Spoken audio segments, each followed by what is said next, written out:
નમસ્કાર મિત્રો, એસપી કોચિંગમાં આપનું સ્વાગત છે। મિત્રો, આજના આ વિડિયોની અંદર આપણે આવનારી કંડક્ટરની પરીક્ષા માટેનું મોડલ પેપર જોવાના છીએ, જેમાં આ વિડિયોની અંદર આપણે પ્રશ્નપત્ર 1 જોઈશું। આવા જુદા જુદા 10 વિડિયોની અંદર આપણે 10 મોડલ પેપરો જે છે એ તમારા સમક્ષ લાવીશું। તો પહેલું મોડલ પેપર જે છે એની આપણે શરૂઆત કરીએ। पहलो ज प्रश्न है मित्रों, कम्प्यूटर रिलेटेड प्रश्न है। बाइनरी भाषा में मूळाक्षरों दरेक अक्षर, दरेक संख्याओं अने दरेक विशिष्ट अक्षर मेमरी ना कया एक अनन्य संयोजन थी बनेला होय छे। तो अहींया 8 बीट है, 8 किलोबाइट है। तो आवा जे मूळाक्षरों जे छे बाइनरी ना ए कया संयोजन थी बनेला होय? तो मित्रों ए 8 बीट्स जे छे कि जेने 1 बाइट कहेवाय ए संयोजन थी बनेला होय छे। परीक्षा में आवा ज प्रकारना मित्रों प्रश्नों जोवा मळशे। साव सरल प्रश्नों हशे नहीं। वर्ड प्रोसेसिंग, स्प्रेडशीट अने फोटो एडिटिंग सॉफ्टवेर शाना उदाहरणों छे? तो आ जे छे ए नीचे पैकी केवा प्रकारनुं सॉफ्टवेर छे एवुं कहेवामां आव्युं छे। तो वर्ड प्रोसेसिंग ए छे मित्रों एप्लिकेशन सॉफ्टवेर कहेवाय। खास याद राखो कि जे सॉफ्टवेरो आपड़ा अंगत उपयोग माटे बनावेला होय एने एप्लिकेशन सॉफ्टवेर कहेवाय, अने कम्प्यूटर मैनेजमेंट माटे जे बनावेला होय अथवा कम्प्यूटरनी अंदर मेमरीना मैनेजमेंट कोईपण मैनेजमेंट माटे तैयार करेला होय एने सिस्टम सॉफ्टवेर कहेवाय। नीचे पैकी कयु कार्य संख्याओना समूहमां सौथी मोटा मूल्यनी गणतरी करे छे? तो અહીંથી સૌથી મોટું કયું કહેવાય? તો મિત્રો સરેરાશ વેલ્યુ એ ના કહેવાય મોટું, મહત્તમ વેલ્યુ એ સૌથી મોટું કહેવાય। મહત્તમ એટલે મેક્સિમમ વેલ્યુ એને જ મોટું કહેવાય, બરોબર છે। આપણે જો ઓપ્શન્સ રીડ કરવા રહીએ તો મિત્રો ટાઈમ ઘણો જાય, એટલે હું ડાયરેક્ટ તમને જવાબ કહી દઈશ। પ્રોગ્રામના હ્યુમન રીડેબલ વર્ઝનને શું કહેવામાં આવે છે? કે જે પ્રોગ્રામ લખેલો હોય છે એમાં આપણે હ્યુમન એટલે જે આપણે યુઝર છીએ એ રીડ કરી શકે એવા વર્ઝનને શું કહેવાય? તો મિત્રો એવા વર્ઝનને સોર્સ કોડ કહેવાય। તમે કોઈ પણ વેબ પેજ જુઓ બ્રાઉઝરની અંદર, રાઈટ ક્લિક કરીને સોર્સ કોડ જોજો એટલે તમને જે પ્રોગ્રામિંગ લેંગ્વેજમાં એક કોડ લખેલો હશે એ આખો જ કોડ તમને જોવા મળશે કે જે આપણે રીડ કરી શકીએ છીએ। બાઇનરીમાં હોય તો આપણે રીડ કરી શકીએ નહીં, એક કમ્પ્યુટર એટલે કે મશીન રીડેબલ હોય છે। स्क्रीन पर प्रदर्शित पिक्सलनी संख्याने खाली जग्या तरीके ओळखवामां आवे छे। એટલે કે જે પિક્સલની સંખ્યા હોય છે આપણે કહીએ છીએ 1080, 720, બરોબર છે, એ બધા પિક્સલ છે। તો એને શું કહેવાય મિત્રો? રિઝોલ્યુશન કહેવામાં આવે છે। તો જે સ્ક્રીનનું રિઝોલ્યુશન, ક્લિયરિટી જે કહેવાય ને એ કહેવાય છે। ત્યાર પછી છે લૂપ્સ ને દૂર કરવા માટે વપરાતા પ્રોટોકોલનું નામ શું છે? લૂપ્સ જે છે આ ધોરણ 10 નો સવાલ છે મિત્રો કે ભાઈ વારંવાર જે ઉપયોગ થાય એને લૂપિંગ કહેવાય। તો એ લૂપ્સ ને દૂર કરવા માટે કયા પ્રોટોકોલનો ઉપયોગ થાય છે? તો એ ટ્રી પ્રોટોકોલનો ઉપયોગ થાય છે, ખાસ યાદ રાખજો। ત્યાર પછીનો પ્રશ્ન, ડિજિટલ ફોટા અને સ્કેન કરેલી છબીઓ સામાન્ય રીતે ખાલી જગ્યા રીતે સંગ્રહિત થાય છે। જે આપણે સ્કેન કરીએ છીએ ને ફોટો, એ કયા સ્વરૂપે એટલે કે કયું એનું એક્સટેન્શન હોય છે? તો મિત્રો એ બીટ મેપ ઇમેજીસ કહેવાય છે। કેવી ઇમેજ? બીટ મેપ ઇમેજીસ કહેવાય છે। નીચે પૈકી જુદું પડતું હોય તે પસંદ કરો। તો આમાંથી કયું જુદું પડે છે? જો ઇન્ટરપ્રેટર, કમ્પાઇલર અને એસેમ્બલર આ ત્રણે સોર્સ કોડ જનરેટ અને રન કરવા માટે થાય છે, જ્યારે ઓપરેટિંગ સિસ્ટમ છે એ કમ્પ્યુટરના મેનેજમેન્ટ માટે થાય છે। એટલે જવાબ આવશે ઓપરેટિંગ સિસ્ટમ। એક ડિઝાઇન ટૂલ કે જે ગ્રાફિકલી સોલ્યુશન અલ્ગોરિધમમાં તર્ક દર્શાવે છે। એક એવું ટૂલ કે જે ગ્રાફિકલી સોલ્યુશન દર્શાવે। હવે ગ્રાફિકલ સોલ્યુશન એટલે શું મિત્રો? તો કોઈ પણ પ્રોગ્રામ હોય એનું graphically solution step 1, step 2, step 3, step 4 એને શું કહેવાય મિત્રો? ફ્લો ચાર્ટ કહેવામાં આવે છે। તો ફ્લો ચાર્ટ શું છે? ગ્રાફિકલ સોલ્યુશન કોઈ પણ પ્રોગ્રામનું। એક પોપઅપ વિન્ડો જે લગભગ દરેક પ્રોગ્રામ કે સોફ્ટવેર માટે ખુલે છે। તમે કોઈ પણ પ્રોગ્રામ ઓપન કરો તો એક વિન્ડો ઓપન થાય છે, એને કહેવાય શું મિત્રો? તો એને એક્સપ્લોરર વિન્ડો કહેવાય। તો આ એક પીડીએફ ઓપન થવા માટેનું એક્સપ્લોરર વિન્ડો છે। તમે વર્ડ ફાઇલ પર ડબલ ક્લિક કરો તો વર્ડ ફાઇલનું પોપઅપ ખુલે। એ જ રીતે દરેક પ્રોગ્રામ માટે એક પોપઅપ ખુલે, એને શું કહેવાય મિત્રો? એક્સપ્લોરર વિન્ડો કહેવામાં આવે છે। ત્યાર પછી એક્ટિવ ડેસ્કટોપનું બ્રાઉઝર કયું? નીચે પૈકી આ બ્રાઉઝર છે એમાંથી એક્ટિવ ડેસ્કટોપ કયું બ્રાઉઝર છે? તો મિત્રો એ છે માઇક્રોસોફ્ટ ઇન્ટરનેટ એક્સપ્લોરર 4.0. એને એક્ટિવ ડેસ્કટોપ કહેવામાં આવે છે. કમ્પ્યુટર વાયરસ એટલે નીચે પૈકી કયું? તો કમ્પ્યુટર વાયરસ એ મિત્રો શું છે? એક પ્રકારનો કમ્પ્યુટર પ્રોગ્રામ જ છે. શું છે? એક પ્રકારનો કમ્પ્યુટર પ્રોગ્રામ. કોઈ પણ વાયરસ હોય તો એ પ્રોગ્રામ કરીને જ આપણા કમ્પ્યુટરમાં નાખવામાં આવે છે કે જેથી એની અંદર જે પ્રોગ્રામિંગ કરેલું હોય એનાથી આપણે કમ્પ્યુટરને હાનિ થાય અથવા તો નુકસાન થાય. રાઇટ શું છે? રાઇટ એ શું છે? તો રાઇટ એક શું છે મિત્રો? એક ટેક્સ્ટ એડિટર છે. શું છે? ટેક્સ્ટ એડિટર છે. રાઇટ શું છે? ટેક્સ્ટ એડિટર છે. આની પીડીએફ જો મિત્રો ઘણા બધાનો સવાલ હશે કે ભાઈ આની પીડીએફ જોઈએ, તો આની પીડીએફ જોઈએ તો નીચે એક લિંક છે અથવા મોબાઈલ નંબર છે, એના પર વોટ્સઅપમાં હાઈ કરી દેજો, તમને પીડીએફ મળી જશે. ઓપરેટિંગ સિસ્ટમ શું છે? નીચે પૈકી ઓપરેટિંગ સિસ્ટમ જે છે કયામાં બંધ બેસે છે? તો ઓકે, આજે બધા જ આપેલા છે ને તમામે તમામ ઓપરેટિંગ સિસ્ટમના જ કામ છે. જો પ્રક્રિયાનું સંચાલન કરે, સંસાધનનું સંચાલન કરે, ઇન્ટરફેસ પ્રોવાઈડ કરે યુઝર અને સિસ્ટમ વચ્ચે, તો ઉપરોક્ત તમામ જવાબ આવશે. વિન્ડોઝને લોકપ્રિય બનાવે તેવું નીચે પૈકી એક કયું પરિબળ છે? તો શું મિત્રો વિન્ડોઝ જે છે એ સૌથી વધુ લોકપ્રિય બનવાનું કારણ છે ગ્રાફિકલ યુઝર ઇન્ટરફેસ. કમ્પ્યુટરની અંદર તમે વિન્ડોઝ વાપરો છો તો મિત્રો દરેક વસ્તુના એક આઇકન્સ હોય છે. આઇકન્સ એટલે આપણે જોઈએ છે ને કંઈક વર્ડ હોય તો W દોરેલું હોય છે, પીપીટી તો પાવરપોઈન્ટનો P દોરેલો હોય છે. આપણે મોબાઈલમાં વાપરીએ છીએ વોટ્સઅપનું એક આઇકન જુદું છે, પછી ઇન્સ્ટાગ્રામનું આઇકન જુદું છે, ફેસબુકનું જુદું આઇકન છે, એસપી કોચિંગ એપ્લિકેશન છે એનું આઇકન જુદું છે. તો એ રીતે દરેકના આઇકન્સ છે એને શું કહેવાય મિત્રો? ગ્રાફિકલ યુઝર ઇન્ટરફેસ, કે યુઝરને સરળતા રહે વાપરવા માટે. ત્યાર પછીનો સવાલ, ખાસ ડિઝાઇન કરેલા દસ્તાવેજોની શ્રેણી જે બધા ઇન્ટરનેટ પર જોડાયેલા છે તેને શું કહેવામાં આવે છે? તો મિત્રો બધા જ ઇન્ટરનેટના વેબ પેજ ક્યાં હોય? ક્યાં હોય? તો મિત્રો એ હોય વર્લ્ડ વાઇડ વેબ, એટલે કે www ની અંદર બધા જ જે આપણા વેબ પેજો જે છે એ કનેક્ટ થયેલા છે, જોડાયેલા છે. વિન્ડોને નાની એટલે કે મિનિમાઇઝ કરવાનો અર્થ શું થાય છે? નીચે પૈકી કયું બંધ બેસે છે? તો મિત્રો તેને આઇકોન બનાવવામાં આવે છે એટલે ટાસ્ક બાર પર સ્ટોર કરો. હવે ટાસ્ક બાર અને ટૂલ બારનો એક ડિફરન્સ બેઝિક સમજી લો કે જે પ્રોગ્રામ ચાલતો હોય, બરોબર છે, જે પ્રોગ્રામ ચાલતો હોય એ મિત્રો અહીંયા ટૂલ, એના ટૂલ અવેલેબલ હોય કે તમે આ પ્રોગ્રામ જે ચાલે છે એના જુદા જુદા ટૂલ છે એની મદદથી તમે ઉપયોગ કરી શકો છો. તો ઉપરની સાઈડ જે કંઈ પણ તમને ટૂલ દેખાય એને શું કહેવાય? ટૂલ બાર કહેવાય. અને જે પ્રોગ્રામ રનિંગ છે એ બધા પ્રોગ્રામ અહીંયા દેખાતા હોય, વર્ડ ચાલુ હોય, પાવરપોઈન્ટ ચાલુ હોય, તો એ શું છે? ટાસ્ક બાર છે. કયા કયા ટાસ્ક હાલમાં ચાલી રહ્યા છે એ જોવા માટે નીચે ટાસ્ક બાર હોય છે. તો આનો જવાબ શું આવશે? મિનિમાઇઝ, તો તેના આઇકન બનાવો અને ટાસ્ક બાર પર સ્ટોર કરો.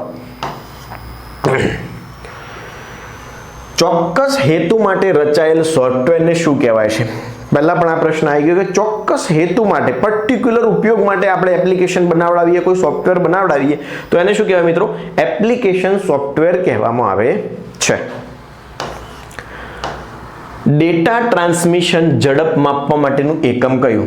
તો બીટ પર સેકન્ડ. ડેટા ટ્રાન્સમિશન જે છે એક જગ્યાએથી બીજી જગ્યાએ અથવા તો સર્વર પરથી યુઝરની અંદર જે ડેટાનો ટ્રાન્સમિશન રેટ છે એ શેમાં મપાય છે? તો બીટ પર સેકન્ડની અંદર મપાય છે, બરોબર છે, બીટ્સ પર સેકન્ડ. ત્યાર પછી એક ઉપકરણથી બીજા ઉપકરણના ડેટાના પ્રવાહના દરમાં મેમરી ઉપકરણ એટલે શું? બરોબર છે, તો એક ઉપકરણથી બીજા ઉપકરણ પર જે જાય છે ને એને શું કહેવાય મિત્રો? બફરિંગ કહેવાય. શું કહેવાય? બફરિંગ. તો જવાબ આવશે બફર. બરોબર છે. અહીંયા કોમ્પ્યુટરના 20 સવાલો કમ્પ્લીટ થાય છે. હવે રોડ સેફટીના સવાલો છે. થોડું ઝાંખું દેખાય તો હું રીડ કરીશું. સામેથી આવતા વાહનો તમારે કઈ બાજુથી પસાર થવા દેવા જોઈએ? હવે આપણે ડ્રાઇવિંગ કરતા હોય, ભારતની અંદર જમણી બાજુ ડ્રાઇવિંગ સીટ હોય છે, બરાબર છે. તો આપણે ડ્રાઇવિંગ કરતા હોઈએ તો સામેથી આવતું વાહન તમે કઈ બાજુથી પસાર થવા દેશો? તો સામેથી આવતું વાહન આપણે કઈ બાજુ સાઈડ આપીએ છીએ મિત્રો? સાઈડ આ જો જમણી, ડાબી અને કોઈ પણ યોગ્ય. તો જવાબ આવશે મિત્રો આપણે કઈ સાઈડથી જવા દઈશું? આપણા આપણે આ બાજુ ચલાવીએ છીએ, બરોબર છે, તો ડાબી બાજુ ચાલવાનું હોય તો જમણી બાજુથી વાહનને પસાર થવા દઈએ ને, તો શું જવાબ આવશે? જમણી બાજુથી આપણે વાહનને પસાર થવા દઈશું. ખાસ યાદ રાખજો, પોતે ડ્રાઇવિંગ કરો છો એવું માનીને ચાલજો એટલે તમને જવાબ આવડી જશે. ત્યાર પછી સવાલ છે, વાહનને અકસ્માત કરી જ્યારે કોઈ વ્યક્તિનો ઈજા કરેલ હોય ત્યારે, થોડું ઝૂમ ઓછું કરીએ એટલે આપણે રીડ કરી શકાય. હા, વાહને અકસ્માત કરી જ્યારે કોઈ વ્યક્તિને ઈજા કરી હોય ત્યારે શું કરવું જોઈએ? વાહનનો અકસ્માત થયો અને કોઈને ઈજા થઈ તો આ ત્રણ પૈકી આપણે શું કરવું જોઈએ? તો આપણે કરવું જોઈએ ઘાયલ વ્યક્તિને સારવાર મળે તે માટે દરેક પગલાં લઈ 24 કલાકમાં પોલીસ સ્ટેશનમાં રિપોર્ટ કરી દેવો જોઈએ કે આ અકસ્માત સર્જાયેલું છે. બરાબર. પછી આ નિશાની શું દર્શાવે છે? જો મિત્રો, આ જે નિશાની છે ને એમાં એકચ્યુઅલી શું છે કે આ બાજુ જે છે ને, આ બાજુ આવતો રસ્તો એ મનાઈ છે અને આ બાજુનો રસ્તો ચાલુ છે, એટલે વન વે છે. શું છે? વન વે છે. આ બાજુનો રસ્તો બંધ છે ને આ બાજુ એક જ બાજુ ચાલુ છે, એટલે વન વે જવાબ આવશે. ત્યાર પછી 24મો સવાલ છે. જો અહીંયા સવાલ શું છે? આમ યુ ટર્ન છે, બરોબર છે, આમ યુ ટર્ન છે અને યુ ટર્ન ઉપર મનાઈ છે, એટલે જવાબ આવશે કે યુ ટર્ન લેવાની મનાઈ છે. ત્યાર પછી પ્રશ્ન છે, જ્યારે ફાટક વગરનું, ફાટક નથી એવું રેલવે સ્ટેશન આવે ત્યારે તમે વાહન ક્રોસિંગ પાસે તમારું વાહન પહોંચે છે ત્યારે ફાટક ક્રોસ કરતા પહેલા ડ્રાઈવરે શું કરવું જોઈએ? તો આ ત્રણ પૈકી શું કરવું જોઈએ? તો ડ્રાઈવરે શું કરવું જોઈએ મિત્રો? તો રસ્તાની ડાબી બાજુ વાહન પાર્ક કરવું જોઈએ, ઊભું રાખવું જોઈએ, ઉતરીને ડ્રાઈવરે રેલવે લાઇન પર જઈને ચકાસણી કરવી જોઈએ કે ટ્રેન અથવા તો ટ્રોલી કોઈ આવતું નથી ને પછી પસાર થવું જોઈએ. આ ખાસ ધ્યાન રાખજો, આવા પ્રશ્નો પૂછાશે મિત્રો. તમે ટ્રાન્સપોર્ટ વાહનને કઈ રીતે ઓળખશો? તો આપણને ખબર જ છે કે ભારતમાં ટ્રાન્સપોર્ટ વાહન જે છે એની નંબર પ્લેટ યલો હોય છે, બરોબર છે. ત્યાર પછીનો સવાલ, આ નિશાની શું દર્શાવે છે? P ફોર પાર્કિંગ હોય એટલું યાદ રાખવાનું કે P નો મીનિંગ હંમેશા પાર્કિંગ. જમણી બાજુ હોય તો જમણી બાજુ પાર્કિંગની સુવિધા છે, ડાબી બાજુ તો ડાબી બાજુ પાર્કિંગની સુવિધા છે. તો અહીંયા જમણી બાજુ એરો છે તો જમણી બાજુ પાર્કિંગ માન્ય છે. આવો જવાબ આવશે. ત્યાર પછી કાચા લાયસન્સની મુદત કેટલી હોય છે? હંમેશા યાદ રાખો, કાચા લાયસન્સની મુદત 6 મહિનાની હોય. 30 દિવસ પછી તમે ટેસ્ટ આપી શકો છો. યાદ રાખજો, લર્નિંગ લાયસન્સ તમારું જ્યારે બને, લર્નિંગ લાયસન્સ એટલે કાચું લાયસન્સ, કાચું લાયસન્સ તમારું જ્યારે પણ બને ત્યારે તમારે 6 મહિના માટે બનતું હોય છે. ટેસ્ટ દેવા માટે મિનિમમ 30 દિવસ થવા જોઈએ કે જે દરમિયાન તમે શીખો છો, બરોબર છે, એટલા માટે લર્નિંગ લાયસન્સ આપવામાં આવે છે. ત્યાર પછી જુઓ, હમણાં યુ ટર્નની મનાઈ હતી, હવે આ જમણી બાજુ તરફ જવાની મનાઈ છે એવું નિશાન અહીંયા છે. તો આવા ઘણા નિશાનો પરીક્ષામાં પૂછાશે, યાદ રાખજો. પછી આવે છે ફૂટપાથ વગરના રોડ ઉપર રાહદારીએ શું કરવું જોઈએ? હવે ખાસ યાદ રાખો, જ્યારે આવો સવાલ આવે કે ફૂટપાથ છે નહીં તો રાહદારી એટલે કે ભાઈ માર્ગ પર જે ચાલે છે એમને કઈ બાજુ ચાલવું જોઈએ? તો હંમેશા ડ્રાઈવર બાજુ ચાલવું જોઈએ. એટલું યાદ રાખવાનું કે ડ્રાઈવર જે બાજુ હોય એ બાજુ ચાલવું જોઈએ. એટલે ડ્રાઈવર આપણા ભારત દેશમાં જમણી બાજુ હોય છે એટલે જમણી બાજુ ચાલવું જોઈએ, બરાબર છે. હવે નેક્સ્ટ જોઈએ, નીચેના પૈકી કયું જોડકું વિરોધાર્થી શબ્દ દર્શાવતું નથી? અહીંયા નથી અને છે માં ખાસ યાદ રાખજો, છેતરાઈ ના જાઓ. તો અહીંયા નથી વાળું જે છે મિત્રો એ આવી રહ્યું જ્યેષ્ઠ એટલે ભાદ્રપાદ, એ ખોટું છે, બાકી બધા સાચા છે. આસ્તિક તો નાસ્તિક આ વિરોધાર્થી છે એટલે આસ્તિક નો અર્થ થાય નાસ્તિક. અદ્વૈત એટલે દ્વૈત, બરોબર છે. ત્યાર પછીનો સવાલ છે, છંદ ઓળખાવો. સાચી સલાહ મુજને સખી આપતી તું. આમાં કયો છંદ છુપાયેલો છે? તો આમાં મિત્રો વસંત તિલકા નામનો છંદ જે છે એ છુપાયેલો છે. કયો? વસંત તિલકા. ત્યાર પછી રૂઢિપ્રયોગનો અર્થ લખો. કાળ ચઢવો. કાળ ચઢવો એટલે ગુસ્સો આવવો, બરોબર છે. તો કાળ ચઢવોનો મતલબ થાય ગુસ્સો આવવો. વિશેષણ ઓળખાવો. દરેકને એમના ઉપર અટલ શ્રદ્ધા હતી. દરેકને એમના પર અટલ શ્રદ્ધા હતી. એમાં અહીંયા અટલ જે છે એ શું છે? વિશેષણ છે. શું છે? વિશેષણ. અટલ છે એ વિશેષણ છે. ત્યાર પછી છે સંધિ લખો. આમાં સાચી સંધિ કઈ છે એ જ ઓળખવાની છે. તો મિત્રો આ વાગીશ જે છે એ સાચી સંધિ છે. શું છે? વાગીશ. નિપાત ઓળખાવો. નિપાત. દિવાલની બારીને પણ રંગ કરાવ્યો. તો આ જે પણ છે મિત્રો એ શું છે? આપણો નિપાત છે. નિપાત ફિક્સ જ હોય છે, યાદ જ કરી લેવાના. 4 5 6 જે હોય એ આપણને ખબર જ પડી જાય. અલંકાર ઓળખાવો. લતા મંગેશકરનો અવાજ કોયલના અવાજ જેવો છે. જેવો, જેવી, સમોવડો, સરીખો, સરીખું તારે ઉપમા અલંકાર આવે. યાદ રાખવાનું. જો અહીંયા જેવો છે એની જગ્યાએ જેવો, જેવી, જેવું, સમોવડો, સરીખું આ બધું હોય ત્યારે ઉપમા અલંકાર આવે. જાણે, રખે, શકે, શું હોય ત્યારે ઉત્પ્રેક્ષા અલંકાર આવે. આ બધું યાદ જ કરી લેવાનું એટલે પરીક્ષામાં તકલીફ ના પડે. કહેવતનો અર્થ લખો. તેલ જોવી, તેલની ધાર જોવી. તેલ જોવી અને તેલની ધાર જોવી એટલે મિત્રો કાર્ય સમજી વિચારીને કરવું. બરોબર છે. ઘણી વખત લડાઈ ચાલી રહી હોય તો આપણે અચાનક કૂદી જવું જોઈએ નહીં. પહેલા જોવું જોઈએ કે આપણો વ્યક્તિ છે, બરોબર છે, લડાઈ કોની છે, કયા મુદ્દા માટે લડાઈ થઈ છે, આ બધું જોવું પડે. બરોબર છે. પછી ઘણી વખત કોઈ એવી પરીક્ષા, અઘરી પરીક્ષા હોય ને તમે મોટી મોટી ફીસ ભરીને જાઓ તો જોવું પડે કે ભાઈ આપણે પરીક્ષાના લાયક છીએ કે નહીં. એટલે તેલ જોવી, તેલની ધાર જોવી એટલે સમજી વિચારીને કાર્ય કરવું. શબ્દ સમૂહ માટે એક શબ્દ છે કે રસોઈ માટે ખોદેલો મોટો ચૂલો, એને શું કહેવાય? ચૂલ. બરોબર છે. આપણે જે જ્યારે લગ્ન પ્રસંગમાં રસોઈઓ આવે છે ને મોટું જે આપણે કરીએ છીએ એને શું કહેવાય? ચૂલ. સમાનાર્થી શબ્દ લખો. ઓશ. ઓશ નો મીનિંગ શું થાય? ઓશ એટલે મિત્રો છાતી થાય. શું થાય? છાતી. ઓશ એટલે છાતી. ત્યાર પછી આવ્યું choose the correct tense from. She ખાલી જગ્યા to the market every day. She ખાલી જગ્યા ટુ ધ માર્કેટ, તો શી ગોઝ એવરી ડે. યાદ રાખજો, બી જવાબ આવશે. She goes to the market every day. ત્યાર પછી identify the type of sentence. અહીંયા કયા પ્રકારનું સેન્ટેન્સ છે identify. Can you help me with my homework. શું તમે મને મદદ કરશો મારા હોમવર્કમાં? તો અહીંયા જે છે એ ઇન્ટ્રોગેટિવ સેન્ટેન્સ છે.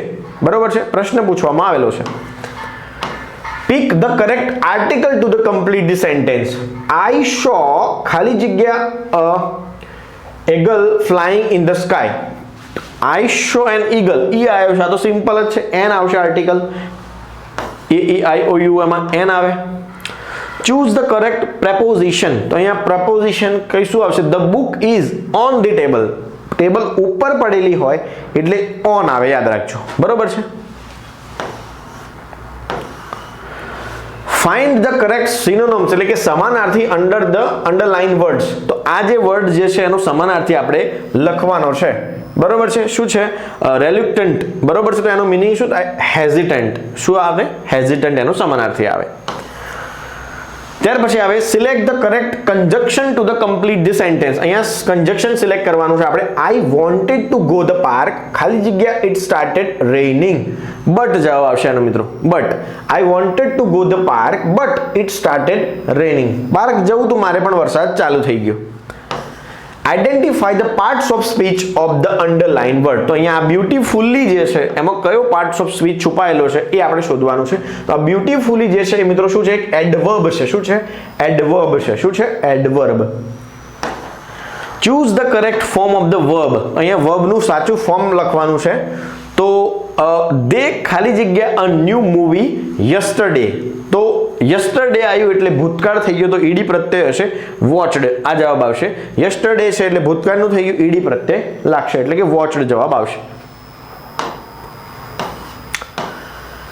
Find the error in the sentence. અહીંયા એરર ફાઇન્ડ આઉટ કરવાની છે કે હી ડોન્ટ લાઈક પ્લેઇંગ ફૂટબોલ. તેણીને ફૂટબોલ રમવો ગમતો નથી. તો અહીંયા ડોન્ટ જે છે એ ભૂલ છે. ડોન્ટની જગ્યાએ ડઝન્ટ આવે મિત્રો. યાદ રાખો. Pick the correct indirect speech. આમાંથી જે ઇનડાયરેક્ટ સ્પીચ જે છે સાચી આપણે ફાઇન્ડ આઉટ કરવાની છે. She said I am reading a book. She said તેણીને કીધું કે આઈ એમ રીડિંગ અ બુક. તો આમાંથી સાચો જવાબ શું આવશે? ઇનડાયરેક્ટ છે એટલે કે ભાઈ she said that she was reading a book. આ જવાબ આવશે. ત્યાર પછી શ્રેણીમાં ખૂટતો નંબર શોધો. આ જે શ્રેણી છે મિત્રો એમાં કયો નેક્સ્ટ નંબર આવશે એ શોધવાનું છે. જવાબ આવશે મિત્રો 42. તમે સોલ્યુશન સાથેની પીડીએફ જોઈ શકો છો, તમને મળી જશે. એક દુકાનદાર 150 રૂપિયામાં એક આર્ટિકલ ખરીદે છે અને 180 માં વેચે છે તો તેના નફાની ટકાવારી કેટલી થાય છે? તો નફાની જે ટકાવારી છે મિત્રો 20% એની નફાની ટકાવારી થાય છે. જો 15 કામદારો 10 દિવસમાં એક દિવાલ બનાવી શકે છે તો 6 દિવસમાં એક જ દિવાલ બનાવવા માટે કેટલા કામદારોની જરૂર પડે? તો મિત્રો 25 કામદારોની જરૂર પડે. બરોબર છે, યાદ રાખજો. સોલ્યુશન સાથે પીડીએફ છે મિત્રો, એપમાં તમે જોઈ લેજો. 2 વર્ષ માટે વાર્ષિક 5% દરે 10,000 નું સાદું વ્યાજ કેટલું થાય? તો આમાં તો સીધો I બરાબર PRN upon 100 એ રીતે જવાબ આવી જશે મિત્રો, 1,000 રૂપિયા. ઉકેલ શોધવાનો છે 56 ભાગ્યા 8 ગુણ્યા 7. સિમ્પલ ગુણાકાર છે, જવાબ આવશે 49. 8 સતુ 56 70 49. અહીંયા જવાબ દેખાઈ જ જાય છે. આમાંથી વિષમ શોધવાનું છે, એટલે કે આમાંથી અલગ કયું છે? તો મિત્રો ક્યુબ એટલે ઘન એ અલગ છે. શ્રેણીમાં આગળ શું આવશે? અહીંયા આ ABCD ની પ્રકારની શ્રેણી છે, એમાં આગળ શું આવશે એ આપણે જોવાનું છે. તો જવાબ આવશે મિત્રો I, B જવાબ આવશે. જો CAT ને 3120 તરીકે કોડેડ કરવામાં આવે તો DOG કેવી રીતે કોડેડ થઈ શકે? જવાબ છે 4175. તમે ડિટેલ સિલેબસ જોઈએ, સોલ્યુશન જોઈ લેજો, તમને ખબર પડી જશે. એક માણસ ઉત્તર તરફ છે, એટલે કે ઉત્તર દિશા તરફ છે, તે 90 નો એંગલ, 90 એટલે કે ઘડિયાળની દિશામાં અને પછી 180 ઘડિયાળની વિરુદ્ધ દિશામાં વળે છે, તે હવે કઈ દિશામાં જઈ રહ્યો છે એ આપણે કહેવાનું છે. તો એ જે છે મિત્રો એ પશ્ચિમ દિશામાં જઈ રહ્યો છે. આનું પણ ડિટેલ સોલ્યુશન સરસ છે, તમને ખબર પડી જશે. ચોક્કસ કોડેડ લેંગ્વેજમાં ટ્રીને RTFF તરીકે લખવામાં આવે છે, તો એ જ ભાષામાં પ્લાન્ટને કેવી રીતે લખી શકાય? આ એક કોડેડ ભાષા છે મિત્રો, સરળ જ હોય છે, કંઈ એટલું બધું જાજુ હોતું નથી. જવાબ આનો એ આવે છે મિત્રો. ત્યાર પછી હાઈવે પર GSRTC બસોની મહત્તમ ગતિ મર્યાદા કેટલી હોય છે? તો એક નક્કી કરવામાં આવી છે મર્યાદા કે આટલી સ્પીડે બસે ચાલવાનું છે હાઈવે પર. તો હાઈવે પરની સ્પીડ છે મિત્રો 80 કિલોમીટર પ્રતિ કલાક. GSRTC માં આવા ઘણા સવાલો પૂછાશે કે તમને એકદમ નવા જ લાગશે, પણ પ્રશ્નો છે પોસિબલ. GSRTC દ્વારા મુસાફરોની સહાયતા માટે કયો હેલ્પલાઇન નંબર છે? લાસ્ટ ટાઈમ પણ આ સવાલ પૂછાયો હતો, એટલે આ વખત પૂછાય પણ ખરો, ના પણ પૂછાય. 10 સબ પેપરો છે એટલે આપણે આ સવાલ ઇન્ક્લુડ કરી લીધો છે. 1800-233-6666 આ ટોલ ફ્રી નંબર છે, હેલ્પલાઇન. GSRTC ના મહિલાઓ માટેના સલામતી પગલાનો ભાગ કયું લક્ષણ છે? નીચે પૈકી મહિલાઓની સુરક્ષા માટે કયો ભાગ છે ઈ કીધેલું છે મિત્રો. તો CCTV સર્વેલન્સ, મહિલા કંડક્ટર, બસોની પેનલ, બટન, ઉપરોક્ત તમામ. આ જવાબ મિત્રો 3 જવાબ આવશે, એટલે ડી જવાબ આવશે, ઉપરોક્ત તમામ. ઓનલાઈન બુકિંગ માટે GSRTC ની સત્તાવાર વેબસાઇટ કઈ છે? તો GSRTC.in. આ લગભગ ઓલમોસ્ટ બધાને ખબર હશે. GSRTC ને તેની સેવા માટે કયો એવોર્ડ મળ્યો છે? તો GSRTC ને મિત્રો શ્રેષ્ઠ જાહેર પરિવહન પુરસ્કાર મળેલો છે. ત્યાર પછી મોટર વ્હીકલ એક્ટની કઈ કલમ હેઠળ માન્ય લાયસન્સ વિના ડ્રાઇવિંગ કરવા બદલ ડ્રાઈવરને દંડ થઈ શકે છે? તો કલમ નંબર 181 જે છે એમાં ડ્રાઈવરને લાયસન્સ વગર જો તમે ચલાવો તો દંડ થઈ શકે છે. યોગ્ય નોંધણી વગર વાહન ચલાવવા માટે શું સજા છે? નોંધણી નથી થઈ એટલે કે આપણું વાહન નોંધાયેલ નથી, નંબર પ્લેટ નથી, અને આપણે ફેરવીએ છીએ તો આપણને 10,000 રૂપિયાનો દંડ થઈ શકે છે. મોટર વ્હીકલ એક્ટની કઈ કલમ દારૂ પીને ડ્રાઇવિંગ સાથે સંબંધિત છે? તો તમે દારૂ પીને ડ્રાઇવિંગ કરો તો કલમ નંબર 185 જે નિયમો છે એના અકોર્ડિંગ તમને દંડ થશે અથવા સજા થઈ શકે છે. ભારતીય કાયદા હેઠળ ડ્રાઈવરો માટે મહત્તમ અનુમતિપાત્ર રક્ત આલ્કોહોલ સાંદ્રતા BSA સ્તર કયું છે? આ પરીક્ષામાં ઘણી વખત પૂછાયું છે. જુદા જુદા દેશમાં જુદું સ્તર છે. ભારતમાં 0.03% જે છે એ BSE નું સ્તર જે છે એ પૂછવામાં આવે છે. આ BSE નું પરીક્ષામાં પૂરું નામ પણ પૂછાશે, બ્લડ આલ્કોહોલ કોન્સન્ટ્રેશન પરીક્ષામાં પૂછાય તો યાદ રાખજો, આ પરીક્ષાનો ઇમ્પોર્ટન્ટ સવાલ છે. મોટર વ્હીકલ એક્ટ હેઠળ વાહન માટે ફિટનેસ સર્ટિફિકેટ આપવાની સત્તા કોની પાસે છે? ફિટનેસ સર્ટિફિકેટ RTO આપે, અને RTO દ્વારા જે અત્યારે હાલ સરકારે જે કેન્દ્રો ફાળવ્યા છે એ લોકો પણ આપી શકે છે, પણ સત્તા જે છે એ RTO ની હોય, અને RTO કોઈ અન્ય એજન્સી અથવા તો પ્રાઇવેટ વ્યક્તિને ફાળવી શકે છે. પ્રાથમિક સારવારનો મુખ્ય હેતુ શું છે? તો મુખ્ય હેતુ જે છે મિત્રો એ છે વ્યવસાયિક મદદ આવે ત્યાં સુધી તાત્કાલિક સંભાળ પૂરી પાડવી. એટલે કે ઓફિશિયલ તમારી ટ્રીટમેન્ટ થાય એ પહેલા તમને પ્રાથમિક સારવાર મળી રહે એ માટેની સુવિધા એટલે કે પ્રાથમિક સારવાર.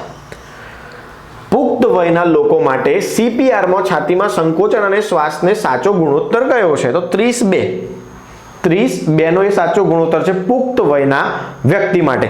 2 વખત આપવો જોઈએ 30-30. જ્યારે તમે અકસ્માતના સ્થળ પર પહોંચો છો ત્યારે પ્રથમ પગલું શું હોવું જોઈએ? જ્યારે તમે અકસ્માતના સ્થળ ઉપર પહોંચી ગયા છો તો ત્યારે તમારું પહેલું જ પગલું શું હોવું જોઈએ? તો તમારી જાતને અને પીડિત માટે જોખમો માટે તપાસો. તમારી જાતને સુરક્ષિત કેવી રીતે કરવી? તો આપણે જો રસ્તાની વચ્ચે હોય તો સાઈડમાં જવાનો પ્રયત્ન કરવો જોઈએ. જો આપણું વાહન વચ્ચે હોય અથવા તો એક્સિડન્ટ થયો હોય તો અન્ય ના થાય, બીજો એક્સિડન્ટ ના થાય એ માટે વાહનોને રોકવા માટે પ્રયાસ કરવો જોઈએ. એટલે અહીંયા લખ્યું છે કે તમારી જાત અને પીડિત માટે જોખમ માટે તપાસો. તમારે બધું ચેક કરવાનું કે કઈ કઈ કન્ડિશનો છે. કેમિકલને લીધે થતા દાઝી જવાની પ્રાથમિક સારવાર શું છે? કેમિકલના લીધે હમણાં રિસેન્ટલી જે બ્લાસ્ટ થયો છે બરોબર છે, એમાં કેમિકલના લીધે તમે દાઝી ના જાઓ એની પ્રાથમિક સારવાર શું છે મિત્રો? તો છે વિસ્તારને ઓછામાં ઓછા 20 મિનિટ સુધી ઠંડા પાણીથી ધોઈ લો. એટલે કે આપણે જે જગ્યાએ આપણે દાઝી ગયા છીએ, જે વિસ્તારમાં એટલે કે જે એરિયા આપણે દાઝી ગયા છે ત્યાં ઠંડા પાણી નાખવું જોઈએ, જેથી કરીને આપણને શું થાય? રાહત મળે. પ્રાથમિક સારવારમાં DRABC શબ્દનો ટૂંકો અર્થ શું થાય છે? તો એનો થાય છે જોખમ, પ્રતિભાવ, વાયુમાર્ગ, શ્વાસ અને પરિભ્રમણ. આ અંગ્રેજીમાં પણ હોઈ શકે છે, આપણે ગુજરાતીમાં ઇન્ક્લુડ કર્યું છે. ત્યાર પછી નીચેના જોડકા જોડો. એમાં સ્વાતંત્ર્ય સેનાનીઓ અને એના મુખપત્રો, સ્વાતંત્ર્ય સેનાની અને એના મુખ્યપત્રો એટલે કે ભાઈ જે ગાંધીજી જે છે તો નવજીવન પ્રાક્ષિક છે બરોબર છે. આ રીતે કયા કયા પ્રાક્ષિકો, મોટું ટેબલ છે આપણે નાનું કરી લઈએ એટલે દેખાઈ જાય, 4 આવી જાય. ઓકે, આવી ગયા 4. ઓકે, તો આમાંથી આપણે જોડકા જોડવાના છે કે કોનું આ જે પત્રિકા જે છે એ કોની કઈ છે બરોબર છે. તો નવજીવન ગાંધીજીની છે બરોબર છે. The Indian home rule society કોની છે? પ્રજાહિત સંસ્થા કોની છે બરોબર છે. તો આનો સાચો જવાબ જે છે મિત્રો એ આવશે આ, એ જવાબ સાચો છે બરોબર છે. ત્યાર પછી ગાંધીનગરમાં ગુજરાત વિધાનસભાનું ઉદ્ઘાટન કોના દ્વારા થયું હતું? ગાંધીનગરમાં ગુજરાત વિધાનસભાનું ઉદ્ઘાટન તો કોના દ્વારા થયું હતું? સુશ્રી શારદા મુખર્જીના હસ્તે થયું હતું બરોબર છે. સંઘર્ષ કાળમાં ગુજરાત પુસ્તક કઈ ઘટનાના આધારે લખાયેલું છે? સંઘર્ષ કાળમાં ગુજરાતે કઈ ઘટના? તો કટોકટી 1975 જે છે એના અનુસંધાનમાં આ લખેલું છે. ગુજરાતના નીચેના વંશોનો સમય અનુક્રમ જણાવો. એટલે કે મૈત્રક, યાદવ, સોલંકી અને ચાવડા, આમાં ક્રમ કયો હતો એ જણાવવાનો છે. તો એનો ક્રમ હતો મિત્રો આ 2 1 4 3. આ રીતે જવાબ આવશે, ખાસ ધ્યાન રાખજો. પછી છે મહાગુજરાત ચળવળ દરમિયાન 2 ઓક્ટોબર 1956 ના રોજ, થોડુંક મોટું કરી લઈએ. મહાગુજરાત ચળવળ દરમિયાન 2 ઓક્ટોબર 1956 ના રોજ અમદાવાદ ખાતે ઇન્દુલાલ યાજ્ઞિક દ્વારા ખાલી જગ્યા વિરુદ્ધ પ્રતિરેલી યોજાઈ હતી. તો વડાપ્રધાન જવાહરલાલ નહેરુ વિરુદ્ધ આ રેલી યોજાઈ હતી મહાગુજરાત આંદોલન દરમિયાનની વાત છે. ત્યાર પછી છે મુક્ત વ્યાપાર ક્ષેત્ર ધરાવતું ગુજરાતનું બંદર કયું છે? મુક્ત વ્યાપાર ક્ષેત્ર તો એ કંડલા બંદર છે. કયું બંદર છે? કંડલા બંદર, કે જે મુક્ત વ્યાપાર ક્ષેત્ર ધરાવે છે. ગુજરાતમાં સૌથી વધારે વરસાદ ક્યાં પડે છે? તો આપણને બધાને ખબર છે કે ભાઈ કપરાડા તાલુકો વલસાડ જે છે જ્યાં સૌથી વધુ વરસાદ પડે છે. ગુજરાતનો ભૌગોલિક વિસ્તારનું કદ કેટલું છે બરોબર છે? તો આશરે મિત્રો જે છે એ 2 લાખ ચોરસ કિલોમીટર છે બરોબર છે. નીચેનામાંથી કયું જોડકું સાચું નથી બરોબર છે? તો મિત્રો આ બિંદુ સરોવર પાટણ એ ખોટું છે, બાકી બધા સાચા છે બરોબર છે.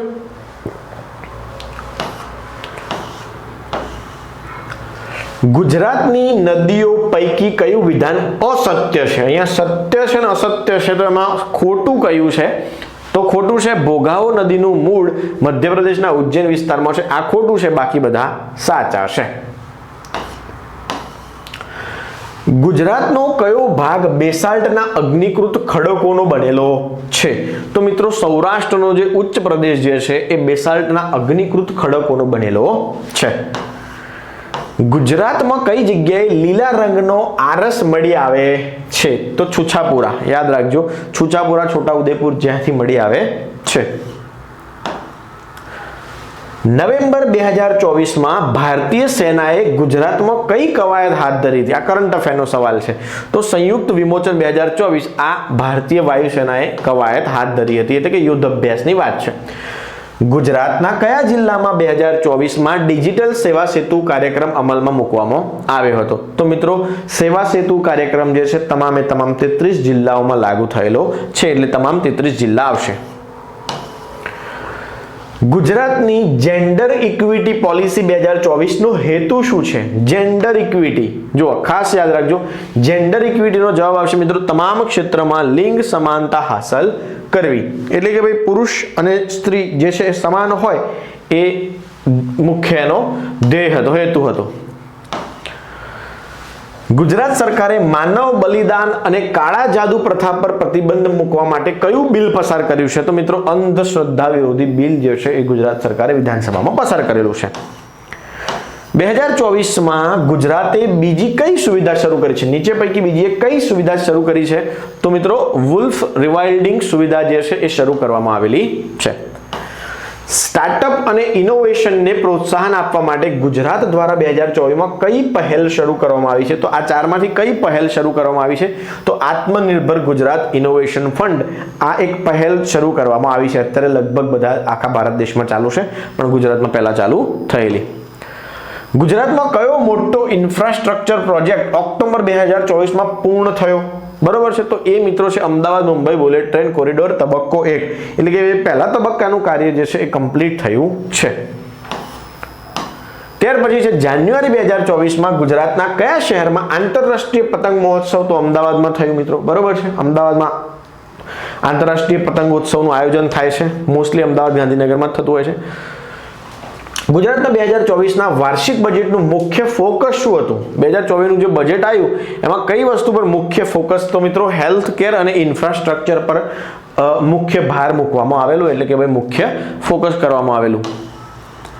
હવે આયા મિત્રો પ્રશ્નો કે જે ગણતરીના પ્રશ્નો છે. એક ઇન્ટરસિટી બસમાં 9 બાળકો 9 સ્ટેજની મુસાફરી કરે છે, જેમાં 3 બાળકો જે છે 5 વર્ષથી નીચેની ઉંમરના છે અને બાકીનાની ઉંમર 5 વર્ષથી 12 વર્ષની છે. જો એક સ્ટેજનું ભાડું 9 રૂપિયા હોય તો તમામ બાળકોનું જે છે એ કેટલું ભાડું ચૂકવવાનું થશે? અહીંયા સમજવા જેવો પ્રશ્ન છે, તમે સમજી લો, ગણતરી જાતે કરી લે તો જવાબ મળી જશે. હું તમને સમજાવી દઉં એકચ્યુઅલી શું કન્ડિશન છે. જો અહીંયા શું કહે છે, આપણને ખબર છે 5 વર્ષથી ઉપર નાની ટિકિટ લાગે, બાકી નાની લાગે નહીં. તો અહીંયા શું છે, 9 બાળકો છે, પણ 9માંથી તો જો અહીંયા શું કહે છે 3 બાળકો જે છે એ તો જે બાળકો જે છે એ 3 બાળકો જે છે એ તો નીચેની ઉંમરના છે, બરોબર છે. તો બાકીના કેટલા વધ્યા? 6 અને 3 9, એટલે 6 જ બાળકોની ઉંમર કેલ્ક્યુલેટ કરવાની થશે. એમાં પણ 6 બાળકો 9 સ્ટેજની મુસાફરી, બરોબર છે. 6 બાળકો 6 ગુણ્યા 9 થશે અને પછી ઓકે, હા, તો એક સ્ટેજનું ભાડું 9 રૂપિયા હોય તો તેનું ભાડું કેટલું ચૂકવવાનું થશે? પહેલા પૂરેપૂરું શોધી કાઢો, ભાગ્યા 2 કરી દો એટલે જવાબ મળી જશે. કેવી રીતે? 6 બાળકો છે, 9 સ્ટેજની મુસાફરી કરે છે, 6 તરી, હા 6 બાળકો છે, 6 ગુણ્યા 9 કરો અને પછી ગુણ્યા ફરીથી 9 કરો, ભાગ્યા 2 કરી દો એટલે તમને જવાબ મળી જશે. 243 જે છે એ સાચો જવાબ આવશે. ના સમજ આવે તો ડિટેલ સોલ્યુશન પીડીએફમાં આપેલું છે. કોઈ એક બસમાં 6 બાળકો જે 5 વર્ષથી નીચેની ઉંમરના છે અને 3 પુખ્ત વયના મુસાફરો છે. જુઓ, કોઈ એક બસ છે, 6 બાળકો જે છે એ 5 વર્ષથી નીચેની ઉંમરના છે અને 3 પુખ્ત વયના મુસાફરો છે. તેઓ 12 સ્ટેજની મુસાફરી કરે છે અને 231 રૂપિયા ભાડું ચૂકવે છે. તો બાળકોનું ભાડું કેટલું ચૂકવવામાં આવ્યું હશે? અહીંયા જુઓ કીધું છે, અહીંયા કોમન સેન્સનો સવાલ છે, કશું એટલું બધું હાર્ડ નથી, પણ કોમન સેન્સનો સવાલ છે. 6 બાળકો જે છે જેમાં 5 વર્ષથી નીચેની ઉંમરના છે, 6 બાળકો છે, 6 એ 6 જે છે એ કેટલા છે? 5 વર્ષથી નીચેના છે, એટલે એમની ટિકિટ લાગશે નહીં. પણ અહીંયા ટ્વિસ્ટ શું આપ્યું છે? 3 પુખ્ત વયના મુસાફરો પણ છે, પણ અહીંયા પૂછવામાં શું આવ્યું છે કે બાળકોનું કુલ ભાડું કેટલું થાય? તો બાળકો તો બધા 5 વર્ષથી નીચેના છે એટલે ભાડું લાગશે ને એટલે 0 જવાબ આવશે. તો આવા સવાલો પણ પરીક્ષામાં પૂછાઈ શકે છે કે જે ટ્વિસ્ટેડ હોય. આવા લગભગ 50-60 સવાલોનો એક વિડીયો છે, જોઈ લેજો એટલે તમને બધા જ પ્રકારના જે આ પ્રશ્નો પૂછાય છે ભાડાના એ કવર થઈ જશે. લગભગ 51 સવાલોનો એક વિડીયો છે, જોઈ લેજો એટલે મજા આવશે. એમાં સોલ્યુશન પણ આપેલું છે. 5 મુસાફરો 500 કિલોમીટરની મુસાફરી કરે છે અને જો એક સ્ટેજ દીઠ ભાડું ₹5 હોય તો 3 મુસાફરોએ કેટલું ભાડું ચૂકવવાનું થશે. જુઓ અહીંયા શું ટ્વિસ્ટ છે. આપણને ખબર છે કે 6 કિલોમીટર બરાબર એક સ્ટેજ થાય તો 500 ભાગ્યા તમારે શું કરી દેવાના? 6 કરી દેવાના, બરોબર છે. જે જવાબ આવે એનું શું કરવાનું છે? એક સ્ટેજ દીઠ ભાડું ₹5. તો જે જવાબ આવે છે 500 ભાગ્યા 6 કરીને ગુણ્યા 5 કરી દો એટલે તમને જવાબ મળી જશે. પછી શું કરવાનું છે? 3 કરવાના છે. 3 મુસાફરો છે એટલે 3 કરવાના છે. 500 ભાગ્યા તમે 6 કરો, જે જવાબ આવે ગુણ્યા 5 ગુણ્યા 3 એટલે તમને જવાબ મળી જશે 1260. એ સાચો જવાબ છે, બરાબર છે. તો આ જ રીતે આપણે બીજા 10 પેપરો જે છે આ વિડીયો જોઈ લીધો. હવે બાકીના 9 પેપરો જે છે એ આજના જ દિવસમાં શૂટ કરીને તમને 9 વિડીયો પ્રોવાઈડ કરી દઈશું, જેથી કરીને આવનારી પરીક્ષા માટે તમને ઘણું બધું કવર થઈ જાય. દરેક સબ્જેક્ટ જેટલા પણ આમાં છે એ બધાના એક સેપરેટ વિડીયો બનાવેલા છે, જોઈ લેજો. જેમાં ઘણા બધા સારા પ્રશ્નો છે. કમ્પ્યુટર ખાસ જોઈ લેજો, એનું લગભગ 700 થી 1100 પ્રશ્નોનો એક વિડીયો છે. એની અંદર ઘણું બધું કવર થશે તમારું, કે જે અઘરા સવાલો સરળ તો બધાને હવે આવડે છે ને પૂછાતા પણ નથી પરીક્ષામાં. એટલે પરીક્ષા લેવલના જે પ્રશ્નો છે એ તમને અહીંયા મળી જશે. વિડીયો જેટલા પણ મૂકેલા છે સ્પેશિયલી કંડક્ટર માટે લખેલું હોય એ ખાસ જોઈ લેવાના, એટલે તમને ઘણી બધું આ જે પરીક્ષા જે છે એમાં બેનિફિટ થશે. ઓકે, નેક્સ્ટ વિડીયોમાં મળીએ. All the best.